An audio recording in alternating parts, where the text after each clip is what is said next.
What we are watching now is one of the strangest kinds of markets. It is the kind of market that makes almost everyone feel wrong at the same time. People who are bearish feel wrong because stocks keep rising. People who are bullish feel nervous because the real economy does not feel strong. People waiting for lower prices feel punished because the market moves without them. People who bought the dip feel rewarded but not completely comfortable because the reasons for the rally are not clean. This is what a late cycle melt-up can feel like. It does not feel rational in the way people expect rationality to feel. It feels like asset prices are climbing a wall that ordinary people cannot climb. Stocks rise, Bitcoin rises. Home sales show pockets of life. Certain risk assets recover violently. And yet the average person still feels pressure from prices, oil, housing costs, job uncertainty, and debt. That tension matters when asset markets and household reality separate too far. You are no longer looking at a simple bull market. You are looking at a system where liquidity, expectations, inflation, rates, policy, and psychology are all pulling in different directions. That is why this moment is so important to understand. The Federal Reserve has not lowered rates. In fact, the market has had to reduce its expectations for cuts because inflation is still a problem. Oil has risen sharply. Inflation readings have begun to move in the wrong direction again. Consumers feel weak. The labor market is not perfectly clear.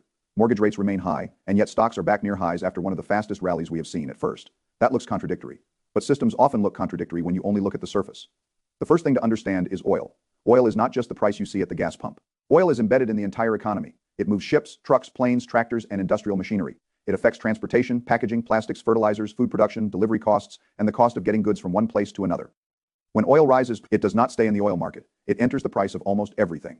That is why a large oil move can complicate the Federal Reserve's job. If crude prices rise sharply, inflation pressure can return even when many people thought the worst was behind us. It may not show up all at once, but it flows through the system. The Fed cares about inflation expectations. It cares about credibility. It cares about whether inflation becomes embedded in wages, contracts, rents, and consumer behavior. If oil pushes inflation higher, the Fed cannot simply cut rates because asset investors want relief. That is why rate cuts are being pushed further away. The market may want lower rates. Politicians may want lower rates. Borrowers may want lower rates. Real estate agents may want lower rates. Stock investors may want lower rates. But if inflation is not under control, the central bank is constrained. This is a very important principle. Policymakers do not act in a vacuum. They act inside a system of constraints. The Fed would like to avoid recession. It would like to support employment. It would like to protect financial stability. But it also has to manage inflation. If it cuts too soon and inflation rises again, it loses credibility. If it stays too tight and the economy breaks, it creates another problem. There is no painless path. This is what makes the current market so strange.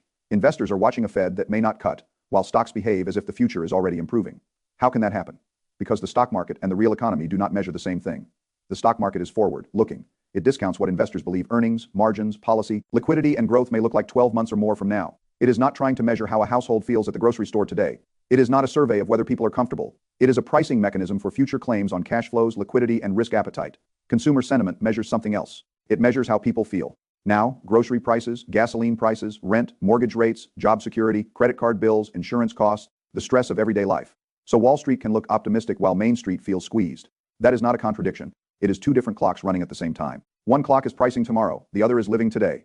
When those two clocks diverge dramatically, you often get social and market tension. People see stocks rising and feel as if the economy must be good, but their own life does not feel good. Or they see their own life under pressure and assume the market must fall. But the market keeps rising because it is pricing a future policy response, future earnings, or future liquidity. This is why using your own emotional state as a market timing tool is dangerous.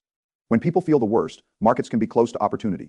When markets feel safest, risk can be highest. That is one of the hardest lessons in investing.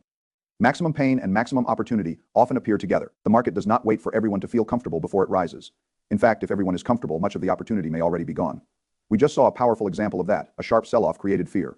Many people sold or waited for clarity. Then the market rallied hard in a very short period. People who sold at the bottom to wait for certainty missed the move. This happens repeatedly because by the time the situation feels clear, prices have usually adjusted. Investing rewards people who can act or stay invested through uncertainty. It does not reward people who demand emotional comfort before participating. That does not mean you should be reckless. It means you should understand the cost of waiting for perfect conditions. There are no perfect conditions. There is only risk, probability, time horizon, and discipline. Now, let us talk about the melt-up. A melt-up is not a healthy, steady, broad-based move where fundamentals slowly improve and prices follow in a measured way. A melt-up is a rapid rise in asset prices driven by liquidity. Fear of missing out, positioning, momentum, and the belief that prices will go higher because prices are already going higher. It can make people feel rich quickly. It can also be dangerous because it pulls capital in late. A melt-up is often the phase where people who were cautious finally give up. They decide the market will not come back down. They feel the pain of being left behind. They buy because they cannot tolerate missing out anymore. That is when risk rises. But the difficulty is that melt-ups can go much further than rational people expect. Expensive markets can become more expensive. Overbought markets can become more overbought. Momentum can feed on itself. Liquidity can overpower valuation for a time. This is why trying to call the exact top is so difficult. A thoughtful investor must hold two truths at the same time. The market can be risky and still go. The economy can be messy, and assets can still rally. inflation can be a problem, and stocks can still climb. Rate cuts can disappear, and risk assets can still move up. If you cannot hold those ideas together, the market will confuse you. The reason is that markets are not moral stories. They do not move because conditions are good or bad in the way ordinary conversation uses those words. They move because expectations, positioning, liquidity, earnings, rates, and psychology are changing relative to what was already priced in. A bad economy can produce a strong market if the market expected something worse. A good economy can produce a weak market if expectations were too high. The level of the news matters less than the difference between news and expectations. That is why prediction is so difficult. Now, let us look at inflation again. Oil rising into a period when inflation was supposed to be cooling creates a problem for the Fed. If inflation moves back up, rate cuts become much harder. Higher oil also affects consumer psychology because gasoline is one of the most visible prices in the economy. Even people who do not study inflation feel it when filling the tank. That affects sentiment, it affects spending, it affects political pressure, it affects inflation expectations. At the same time, if oil rises too much, it can slow growth because consumers have less money for other spending, and businesses face higher costs. So oil can be both inflationary and growth. Negative, that is an unpleasant combination. It creates a trade-off for the Fed cut rates to support growth, and you may worsen inflation. Hold rates high to fight inflation, and you may pressure growth. Again, no painless path, but the market does not wait for the Fed to resolve every trade-off. It prices probabilities, it looks ahead. It sees whether corporate earnings may hold, whether AI investment continues, whether liquidity conditions remain supportive, whether investors are underexposed, and whether the pain in sentiment has already gone too far. This is why the rally can continue even while the macro picture looks uncomfortable. Now, what does this mean for the average investor? It means the temptation to time the market will become very strong. When prices fall quickly, you will want to sell and wait. When prices rise quickly, you will want to chase and buy more than you planned. When the Fed speaks, you will want to change everything. When oil rises, you will want to change everything. When inflation prints hot, you will want to change everything. When housing softens, you will want to change everything. This is how the market gets people to make bad decisions. It gives them enough information to feel informed and enough volatility to make them emotional. A principle-based investor does not react to every event. A principle-based investor builds an allocation that can survive many events. That is the core lesson. You decide how much risk you can live with through a 30 to 50% drawdown. You decide how much liquidity you need. You decide what percentage belongs in stocks, bonds, cash, real estate, Bitcoin, or other alternatives and other assets. You decide how much you can invest consistently each month. Then you follow the process. You do not let one Fed meeting rewrite your life. You do not let one oil spike rewrite your life. You do not let one rally rewrite your life. You do not let one correction rewrite your life. The market punishes people who constantly change their plan in response to the last headline. Now let us talk about Bitcoin because it fits into this larger story. Bitcoin has risen alongside the stock market rebound. Institutional money has been moving back into Bitcoin ETFs. Major financial institutions are becoming more involved in crypto-related products. At the same time, national debt continues to rise, and more people are looking for alternatives to fiat currency exposure. Bitcoin is still volatile. It can fall dramatically. It can make people feel brilliant and foolish within the same year. But its role in some portfolios is changing, because institutions have created easier access through ETFs, and because the broader story of debt, money creation, and currency debasement remains powerful. The important point is sizing. A person who puts a small portion of a diversified portfolio into Bitcoin is making one kind of decision. A person who goes all in is making a completely different decision. Volatile assets must be sized so that they do not destroy the system if they fall. This is another principle. The same asset can be reasonable at one size and reckless at another size. If Bitcoin is less than 15% of a portfolio, that is one risk profile. If it is 80%, that is another. The volatility of the asset has not changed. The fragility of the investor has changed. That is why position sizing is often more important than the asset itself. Now, the emotional pattern in Bitcoin is similar to the emotional pattern in stocks. When Bitcoin falls, people become convinced it is finished. When it rises, people become convinced it is going to an impossible number immediately. The truth is usually more complex. Markets move between fear and greed. The investor who survives is the one who has rules before the emotion arrives. If you believe in Bitcoin as a long-term hedge or alternative asset, decide the allocation rebalance. Add gradually if that is your plan. Do not let the crowd's mood decide your behavior. When everyone says it is dead, that may be opportunity. When everyone says it will rise forever, that may be risk. The same principle applies across all markets. Now, let us look at housing. Housing is not behaving as one national market. Some regions are softening, some are flat, some may still rise. Areas that ran up dramatically during the prior cycle, especially parts of the Sun Belt, are under more pressure. Inventory has increased in some places. Sellers are becoming more willing to negotiate. Buyers are less urgent because mortgage rates remain high and affordability is stretched. Other areas, especially where prices are more reasonable or supply is tighter, may hold up better. This is important because national averages hide local reality. A national forecast of flat prices does not mean your market is flat. It means some markets may rise and others may fall. Housing is local because employment, migration, taxes, supply, weather, insurance, affordability, and household income vary by region. Mortgage rates remain the key constraint. If mortgage rates stay high, affordability remains difficult. Even if home prices stop rising, the monthly payment may still be too large for many buyers. A small decline in mortgage rates helps, but it may not be enough to transform affordability if prices are still elevated. This is why housing may remain stuck. Sellers with low-rate mortgages do not want to move. Buyers cannot afford current prices at current rates. Builders are regionally active but not enough everywhere. Insurance costs are rising in some states. Inventory is rising in some markets but still constrained in others. The result is fragmentation. For investors and households, the principle is simple. Do not buy a house based on a national headline. Buy only if the local math works and the decision fits your life. A home is not just an asset, it is a liability, a lifestyle decision, a financing structure, and a long-term commitment. If you buy at the wrong price with the wrong mortgage and little margin, you can become house poor even if the property eventually appreciates. In a high-rate environment, the payment matters more than the price alone. Now back to the Fed. The Fed has kept rates unchanged and signaled caution because inflation remains uncertain. A change in leadership may be coming. People will speculate about whether a new chair would be more dovish, more hawkish, more politically influenced, more focused on shrinking the balance sheet, or more willing to cut. Speculation about the Fed chair can move markets, but no chair can suspend the cycle. A new chair inherits the same constraints: inflation, employment, debt, financial stability, political pressure, global markets, the dollar, and the bond market. Personality matters, but the machine matters more. This is one of the central lessons of macro investing. Do not overfocus on the person and underfocus on the system. The person can influence the path, the system defines the trade-offs. If inflation is rising because oil has moved, the chair has limited room to cut. If unemployment rises sharply, the pressure to ease increases. If bond markets become unstable, liquidity tools may appear. If asset prices melt up too far, financial stability risk increases. If recession risk rises, political pressure increases. The chair sits inside those pressures. That is why actions matter more than words. A new chair may talk about independence. They may talk about discipline. They may talk about balance sheet reduction. But when stress arrives, the reaction will reveal the true constraints. This is not about trusting or distrusting one person. It is about understanding the institutional reaction function. Now, the source discussed historical weakness after new Fed chairs take office. History can be interesting, but it should not be treated as destiny. Markets are complex. The sample size is limited. The conditions differ. The valuation backdrop differs. The inflation backdrop differs. The political backdrop differs. History gives context. It does not give certainty. A serious investor uses history to ask better questions, not to pretend the future is predetermined. The better question is, if leadership changes while valuations are high, inflation is sticky, and the balance sheet is under discussion, what risks increase? But it still does not mean you sell everything. It means you understand the range of outcomes. Now, let us talk about the strongest lesson in the entire setup. You cannot time markets reliably. This statement sounds simple, but it is very hard to live by. People believe they can time markets because in hindsight the past looks obvious. Looking back, the bottom looks clear, the top looks clear, the right entry looks clear, the mistake looks clear. But when you are inside the moment, uncertainty dominates. At the bottom, the headlines look terrible. At the top, the headlines often look strong.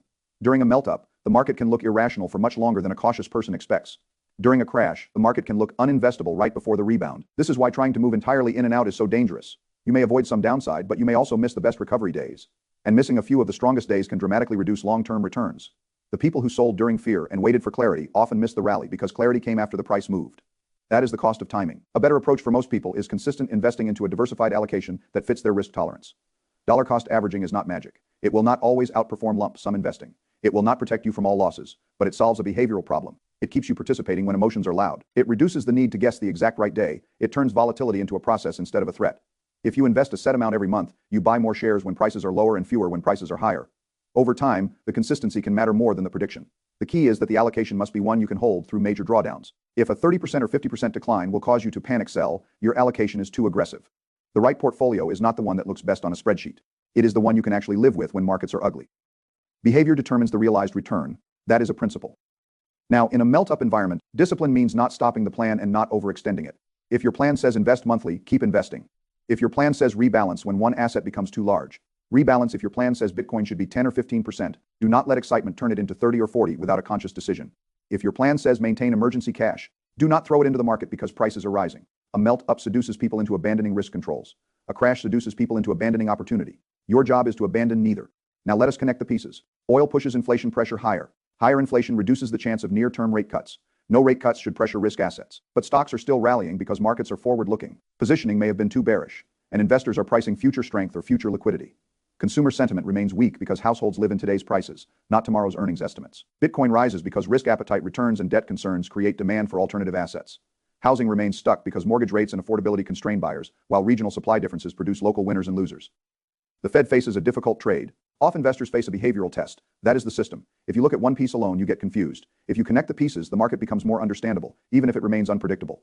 Understanding does not mean knowing exactly what happens next week. It means knowing what forces are interacting. That is enough to make better decisions. Now, what are the risks of this market? The first risk is inflation reacceleration. If oil and other costs push inflation higher again, the Fed may stay tight longer. That could pressure valuations, housing, borrowing, and consumer spending. The second risk is valuation. If stocks rise too fast relative to earnings, the market becomes more vulnerable to disappointment. A high valuation does not cause an immediate crash, but it lowers future return potential and increases sensitivity to bad news. The third risk is sentiment reversal. A melt-up depends partly on momentum. If momentum breaks, late buyers can turn into sellers quickly. The fourth risk is policy uncertainty. A new Fed chair, election, related policy, trade issues, tariffs, deficits, or geopolitical shocks can change expectations quickly. The fifth risk is household strain. If consumers remain weak, corporate earnings may eventually feel it. The market can ignore consumer stress for a while, but not forever if it affects spending and margins. The sixth risk is housing softness. Housing affects wealth, confidence, construction, local economies, and credit. Regional weakness can spread if rates remain high. The seventh risk is concentration. If market gains are driven by a narrow set of companies, the index may look healthier than the average stock. Narrow leadership can continue, but it creates vulnerability if leaders falter. Now, what are the reasons the market could keep rising? The first is momentum. Strong moves attract capital. The second is underpositioning. If many investors were cautious, they may be forced to buy as prices rise. The third is earnings optimism. If companies continue to deliver, high prices may be justified for longer. The fourth is AI and productivity expectations. Investors may believe future growth will offset present weakness. The fifth is future policy support, even if cuts are delayed. Markets may believe that any real crisis will eventually bring easing or liquidity. The sixth is global liquidity and capital flows. Money has to go somewhere. If investors lose confidence in cash, bonds, or certain currencies, risk assets can benefit. The seventh is inflation itself. Nominal asset prices can rise in inflationary environments even when real economic conditions are mixed. This is why the market can go higher and become riskier at the same time. Those are not opposites. A market can rise because liquidity and inflation push nominal prices higher, while the real economy remains strained. That is a very important distinction. Now, what should an ordinary investor do? First, stop trying to win every headline. You do not need to predict the next Fed sentence. You do not need to guess the next oil move. You do not need to trade every CPI number. You do not need to know whether the next rate cut is in 6 months or 18 months to build a good long-term plan. Second, know your time horizon. Money needed soon should not be exposed to high volatility. Money needed for emergencies should be liquid. Long-term capital can accept market risk if the allocation is appropriate. Third, invest consistently. If you have a long horizon, the biggest risk is often not volatility. It is being out of the market during the periods when compounding occurs. Fourth, diversify. Stocks, cash, bonds, real estate, Bitcoin, and other assets each have different roles. You do not need to own everything, but you should understand the role of what you own. Fifth, manage concentration. If one asset has grown too large, rebalance if that fits your plan. Do not let a melt. Upturn a reasonable allocation into an accidental bet. Sixth, maintain cash reserves. A market rally does not eliminate life risk. Emergency funds still matter. Seventh, avoid leverage you cannot survive. Melt-ups make leverage feel smart. Drawdowns reveal the truth. Eighth, focus on behavior. The best allocation is useless if you cannot hold it. Now, I want to address a common feeling. People see the market rally and think they missed it. That feeling can be painful. But one rally is not the only opportunity you will ever have.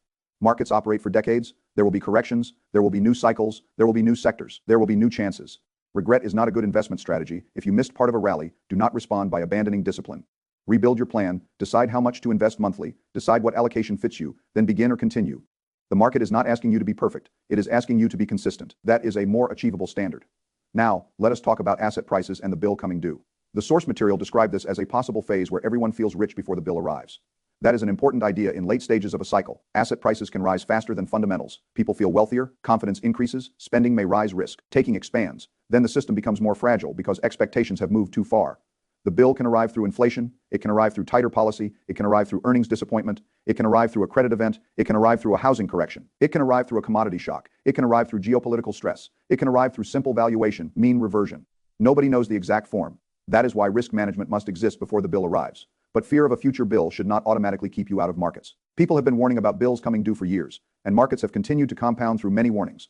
The correct response is not all in or all out. The correct response is a portfolio that can participate in upside and survive downside. That is balance. In life and markets, balance often beats certainty.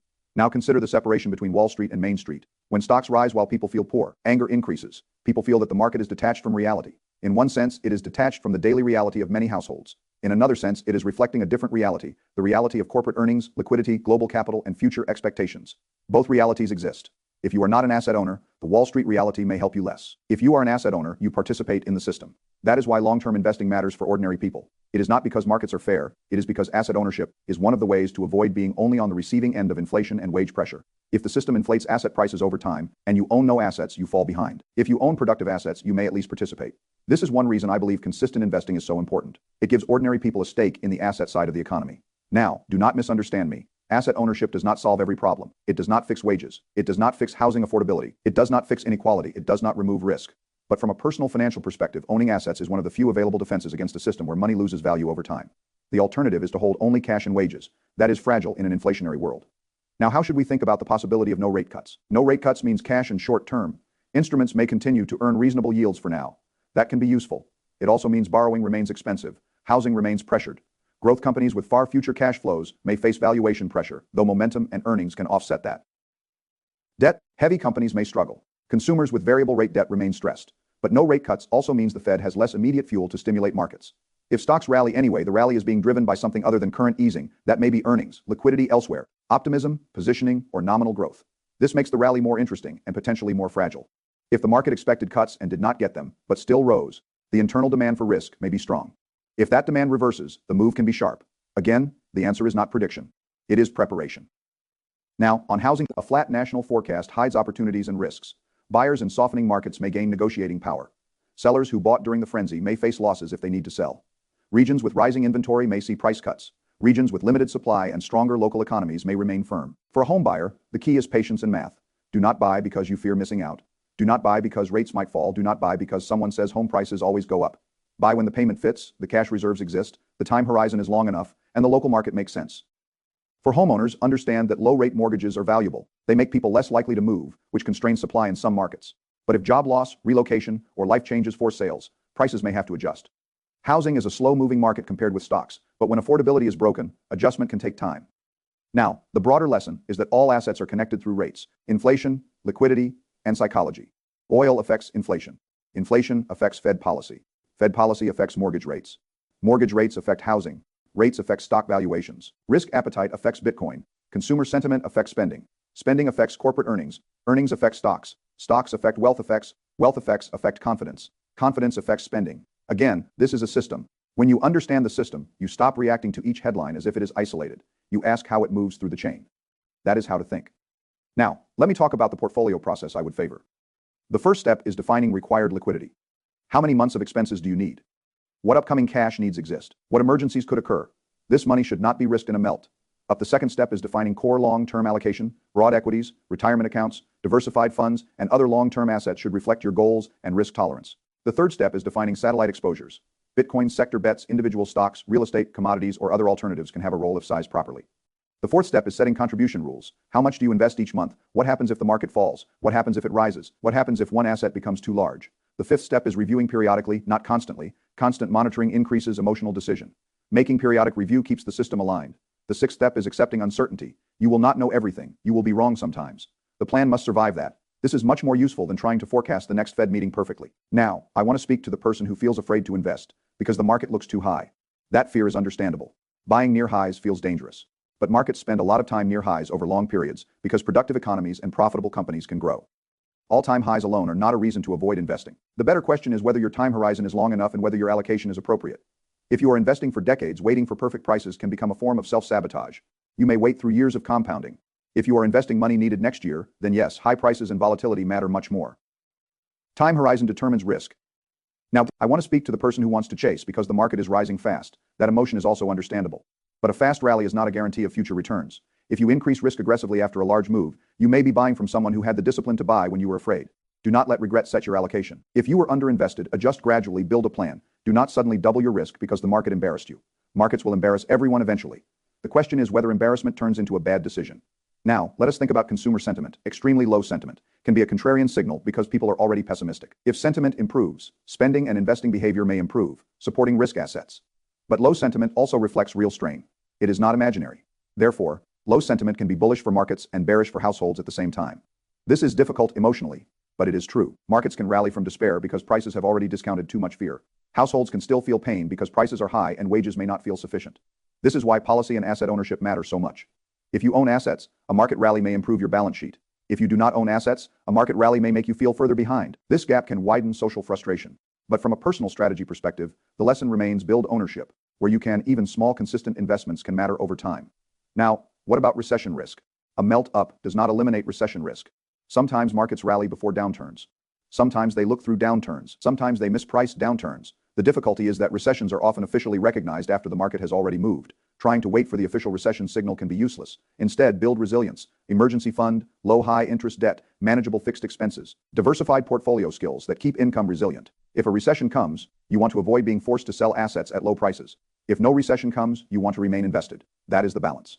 Now, I want to return to the phrase, last phase of the cycle. It may be. It may not be. Many people call the last phase too early. Some cycles extend far beyond expectations. Liquidity can remain abundant. Earnings can surprise. AI investment can support growth. Inflation can cool again, oil can reverse, policy can change. The future is not a straight line. So instead of trying to declare the exact phase, I prefer to ask what behavior is appropriate if we are late cycle. Late cycle behavior means be invested but do not be careless. Participate but rebalance. Own risk assets but keep liquidity. Avoid leverage. Do not chase weak assets because they are moving. Focus on quality. Know your drawdown tolerance. This lets you benefit if the melt up continues and survive if the bill arrives. That is much better than a binary prediction. Now, there is a deeper issue with rate cuts being canceled or delayed. Many investors built expectations around a Fed pivot. They believed lower rates would support stocks, housing, and risk assets. If that pivot is delayed, the market must justify higher prices through earnings growth, liquidity from other sources, or changing expectations. If earnings remain strong, the market can handle higher rates for longer. If earnings weaken while rates remain high, the market becomes more vulnerable. So watch earnings quality, revenue growth, margins, guidance, consumer demand, credit conditions, capital spending, AI monetization. These matter more than the headline index level. A market at all. Time highs can still have weak internals. A market with weak sentiment can still have strong earnings. You need to look beneath the surface. Now, how do oil prices affect this further? Higher oil can help energy companies but hurt consumers and many businesses. It can increase inflation expectations, which can raise yields. Higher yields can pressure housing and long-duration assets, but energy stocks may benefit. Inflation hedges may benefit, some commodities may benefit. Again, there is no simple good or bad. There are winners and losers. This is why diversification across asset types can help. A portfolio entirely dependent on lower rates may suffer if oil-driven inflation persists.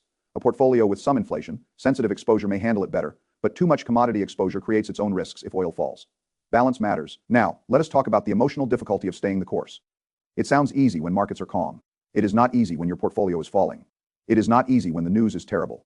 It is not easy when your friends are selling. It is not easy when the Fed sounds hawkish. It is not easy when oil is spiking. It is not easy when commentators are calling for collapse. But that is when the principle matters. Anyone can stay the course when it feels good. The test is staying the course when it feels wrong. This does not mean never change. If your life changes, your plan may need to change. If your risk tolerance was misunderstood, adjust. If your asset allocation was too aggressive, correct it. If your goals change, update the plan. But do not confuse a plan update with emotional reaction. A plan update is deliberate. An emotional reaction is urgent. Most urgent portfolio changes are mistakes. Now, for people who sold and missed the rally, the lesson is not to punish yourself. It is to learn why you sold. Was the allocation too aggressive? Did you lack an emergency fund? Did you not understand what you owned? Did you watch too much news? Did you need the money soon? Did you have no written plan? Fix the cause. If the cause remains, the same behavior will repeat in the next downturn. Pain plus reflection equals progress. Pain without reflection becomes repetition. Now, for people who bought the bottom, do not become overconfident. Good outcomes can create bad habits if you think the success came only from brilliance. Sometimes you were disciplined, sometimes you were lucky, usually it is a mixture. Stay humble, markets punish arrogance. The correct lesson from a good entry is to reinforce the process, not inflate the ego. Now, what about the idea that everyone feels rich before the bill comes due? This is a useful warning because wealth effects can change behavior. Rising stocks and crypto can make people spend more, borrow more, and take more risk. This is especially dangerous if they increased fixed expenses during the upswing. Do not let portfolio gains become permanent lifestyle costs too quickly. Unrealized gains are volatile. Fixed expenses are sticky. That mismatch can create problems. If your assets rise, good, rebalance if needed. Strengthen cash reserves, pay down bad debt, improve the system. Do not automatically convert every paper gain into a higher standard of living. That is how people stay wealthy. Now, let us think about what a melt-up teaches about human nature. People do not want rational returns. They want emotional confirmation. When the market rises, they feel intelligent if they own it and foolish if they do not. When it falls, they feel foolish if they own it and intelligent if they do not. But those feelings change faster than the real long-term value of the assets. The investor must detach identity from short-term price. You are not smart because the market went up this week. You are not stupid because it went down. The process matters more than the price movement. That is the only way to remain stable. Now, the same applies to housing. A person who owns a house in a rising market feels smart. A person renting may feel left behind. Then in a softening market, the owner may feel trapped and the renter may feel patient. The feeling changes with price, but the right decision depends on time horizon, payment, liquidity, job stability, and local math. Do not let social comparison make financial decisions for you. Now, let us examine the role of debt. High interest rates mean debt is more expensive. Credit card debt, auto loans, mortgages, business loans, and variable rate debt all become more burdensome. In a no-cut environment, households carrying debt cannot simply assume relief is coming soon. Therefore, personal balance sheet strength matters more. If you have high interest debt, paying it down may be a better guaranteed return than chasing a melt up. If you have no emergency fund, building liquidity may matter more than buying every rally. If your mortgage or rent is stretching you, be careful about adding risk. The macro story is exciting, but personal finance has an order. Survive first, then invest. Then speculate, if appropriate. People get into trouble when they reverse the order. Now, in this environment, people will be tempted by predictions. They will want to know whether the market goes up another 20% or falls 30%. They will want to know whether Bitcoin makes new highs. They will want to know whether housing crashes. They will want to know whether the Fed cuts next year. They will want certainty. Certainty is usually expensive or fake. The better approach is scenario planning. If the melt-up continues, am I participating? If the market falls sharply, can I keep buying? If inflation stays high, do I own assets that can adapt? If rates remain high, is my debt manageable? If Bitcoin falls 50%, is my allocation survivable? If housing softens, do I have the patience and cash to act? If job risk rises, do I have liquidity? These questions create resilience. Prediction creates ego. Resilience creates survival. Now, what would I do with new money every month? I would first make sure the emergency fund is adequate. Then I would make sure high-interest debt is under control. Then I would invest according to the long-term allocation. If the market is high, I invest. If the market is low, I invest. If the Fed is hawkish, I invest. If the Fed is dovish, I invest. If oil rises, I do not stop the plan. I review whether the portfolio has enough inflation sensitivity. If Bitcoin rallies, I do not chase beyond the target allocation. If housing softens, I do not rush unless the personal math works. The process continues. That is the power of rules. Rules reduce the need to be brilliant every day. Now, some people will say that consistent investing is too simple. They want a more advanced answer. But simple does not mean weak. Simple systems are often stronger because people can follow them under stress. A complicated strategy that you abandon in a panic is worse than a simple strategy you actually execute.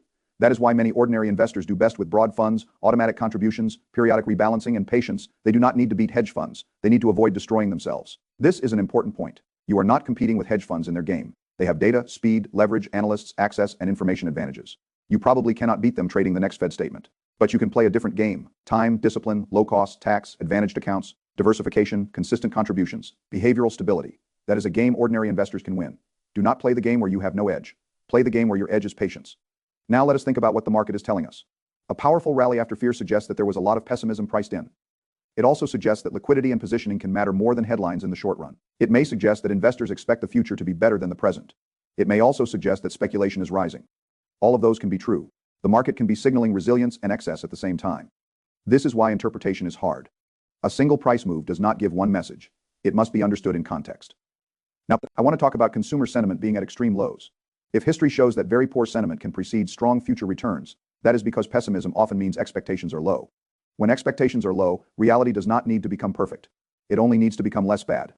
That is one reason markets can rally while people feel terrible. But low sentiment also carries political and economic risk. If households feel squeezed for too long, spending can weaken, elections can shift policy, and social pressure can rise. Markets can look through some of this, but not all of it. Again, both sides matter. Now, the Fed leadership transition, if it happens as described in the source, introduces uncertainty. Markets may speculate about a more dovish or more hawkish path, but the long-term investor should not build a plan around one person. Leadership matters, but the debt cycle, inflation cycle, liquidity cycle, and earnings cycle matter more. If a new chair tries to shrink the balance sheet while inflation remains sticky and markets are expensive, that could create pressure. If a new chair cuts rates under political pressure while inflation remains high, that could create inflation and currency concerns. If a new chair preserves independence and moves slowly, markets may have to adjust expectations. Each path has trade-offs. Therefore, the investor's plan should not depend on one exact policy path.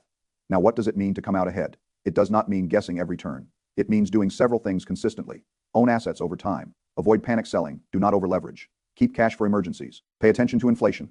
Do not let a rally make you careless. Do not let a correction make you hopeless. Rebalance when needed. Invest according to your goals, not the news cycle. Use volatility to add when possible. Stay humble. That is how people come out ahead in a confusing cycle. Now let me bring this back to the bigger system. The United States inflation remains a recurring risk.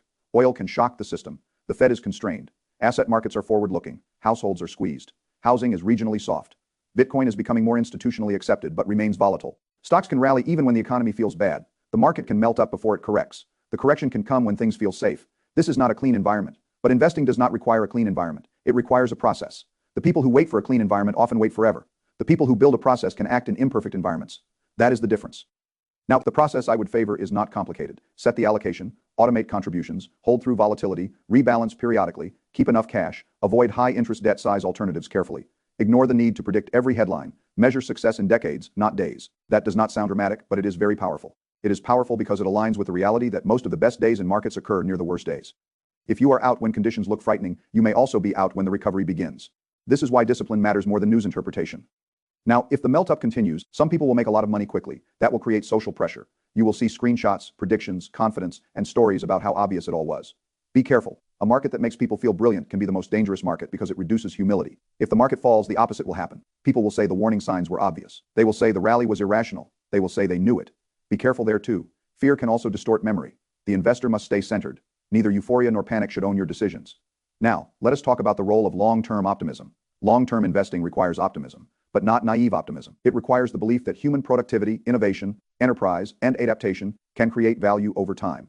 It also requires the recognition that the path will include recessions, inflation, wars, policy mistakes, bubbles, crashes, and fear. Optimism without risk management is dangerous.